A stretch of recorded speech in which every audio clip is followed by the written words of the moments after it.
Bienvenue dans cette nouvelle vidéo du programme sur l'équilibre en partenariat avec Seaver. Dans les précédentes vidéos, nous avons vu comment travailler l'équilibre au pas grâce à des transitions intra-allures et comment arriver à l'épaule en avant grâce au cercle. Au trot, nous avions vu comment travailler l'équilibre grâce aux épaules en dedans et au volte. Ça permettait de réguler le rythme et de travailler l'équilibre longitudinal. Nous avons aussi vu le travail des sessions à la jambe ainsi que les appuyés, toujours dans cette idée de l'équilibre latéral et aussi pour prendre du poids sur l'arène extérieure et que votre cheval respecte votre jambe interne. Dans cette vidéo, nous allons voir comment améliorer l'équilibre au galop. Nous allons travailler au galop à faux et voir comment il va vous aider à prendre conscience de l'équilibre de votre cheval, surtout dans l'épaule en avant. Vous connaissez le principe, nous allons placer le SIFIT et la sangle cardiaque sur Fionnette. On va pouvoir mesurer à temps réel son rythme cardiaque, son niveau de stress et sa bonne symétrie. À la fin de cette vidéo, il y aura un débriefing. On va utiliser ces données pour analyser la séance et voir comment était Fionnette. On se retrouve tout de suite à cheval pour les exercices.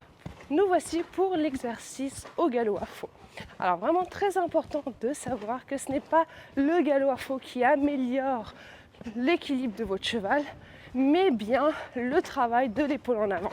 Le galop à faux a plutôt tendance à mettre les chevaux sur les épaules s'il n'est pas bien contrôlé. Donc déjà votre cheval doit être dans cette fameuse épaule en avant qu'on avait vue au pas. Donc je vous conseille d'aller voir la vidéo. Donc bien l'épaule en avant, limite je l'exagère un peu pour que vous puissiez bien voir. Votre cheval doit bien être sur sa reine extérieure, donc on revient à l'exercice au trot. Et bien respecter votre jambe interne. Quand vous avez ça, vous allez pouvoir aller sur votre galop à faux et toujours rester dans cette idée du cheval qui reste en épaule en avant.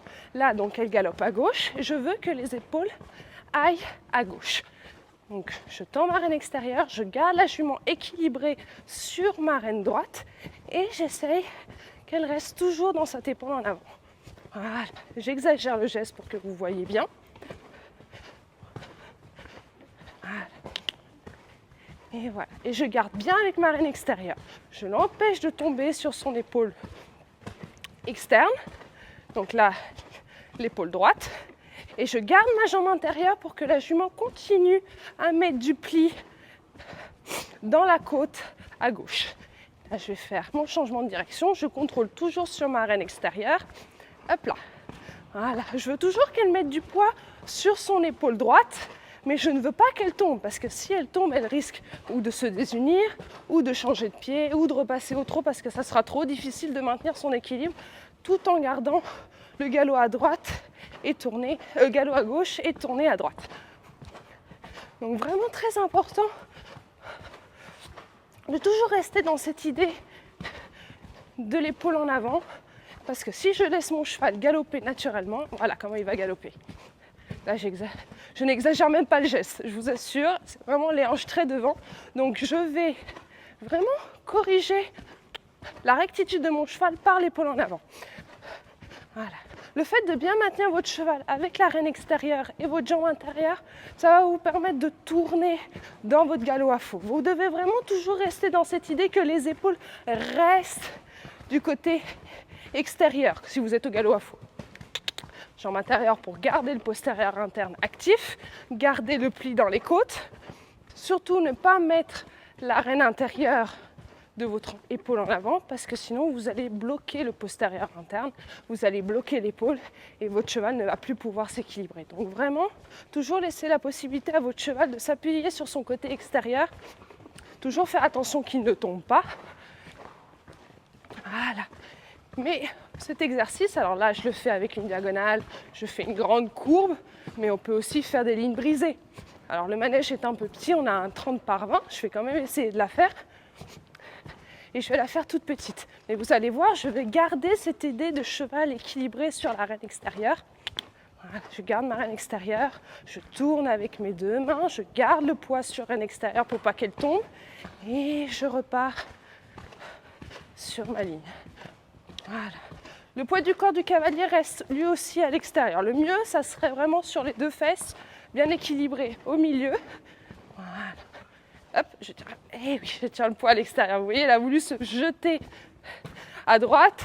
J'ai bien rattrapé avec ma reine extérieure, c'était pas forcément très joli. Voilà, je vais recommencer, je pars de côté, je tiens ma reine extérieure pour pas qu'elle tombe, et hop. Voilà. C'est pas vraiment une très jolie ligne courbe, c'est pas très grave. Voilà, et hop, je repars, je tiens reine extérieure, je ne veux pas qu'elle tombe. Voilà. Voilà. Donc vraiment, on n'oublie pas que ce n'est pas le galop à faux qui améliore l'équilibre. Le galop à faux en soi, c'est vraiment juste pour apprendre au cheval à respecter le cavalier, à respecter l'équilibre et à ne jamais en sortir. À part si c'est le cavalier qui le demande. Mais en soi, le galop à faux, c'est vraiment pour mettre les bases du respect. Par exemple, quand on apprend un cheval à changer de pied, on va lui faire du galop à faux pour pas qu'il ne change de pied à tout bout de champ et qu'il apprenne à respecter ça. En soi, le galop à faux, c'est vraiment juste un moyen pour voir si le cavalier sait tenir l'équilibre de son cheval latéral, aussi longitudinal, parce que le cheval doit bien être sur ses postérieurs. Donc on va faire des exercices comme on avait fait au pas de transition intra-allure dans le galop.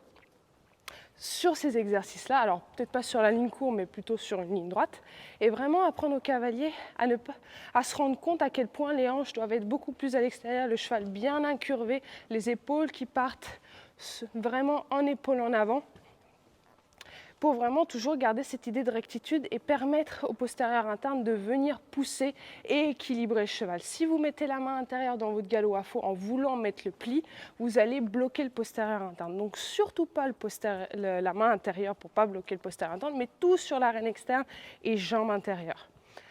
On se retrouve à pied pour le débriefing. Nous voici pour le débriefing. Nous avons vu que le galop à faux en soi ne travaille pas l'équilibre, n'améliore pas plutôt l'équilibre de notre cheval. Au contraire, ça permet au cavalier de se rendre compte si son cheval est bien équilibré et s'il arrive à maintenir cet équilibre. Donc on travaille surtout l'équilibre longitudinal et latéral. Mais en soi, le galop à faux, s'il n'est pas bien contrôlé, a tendance au contraire à dégrader l'équilibre de son cheval. Donc il faut vraiment que le cavalier puisse maintenir son cheval en épaule en avant, conserver l'activité des postérieurs, garder la jambe intérieure pour que le cheval soit bien équilibré autour de sa jambe et maintienne tout ceci grâce à sa reine extérieure. Le galop à faux peut se faire sur des lignes courbes comme il peut se faire sur des courbes beaucoup plus longues, beaucoup plus grandes et sur la piste. Pour les données que nous avons récupérées grâce à la sangle cardiaque et au CIFIT, j'ai pu voir que Fionnette a fait quelques minutes de surentraînement.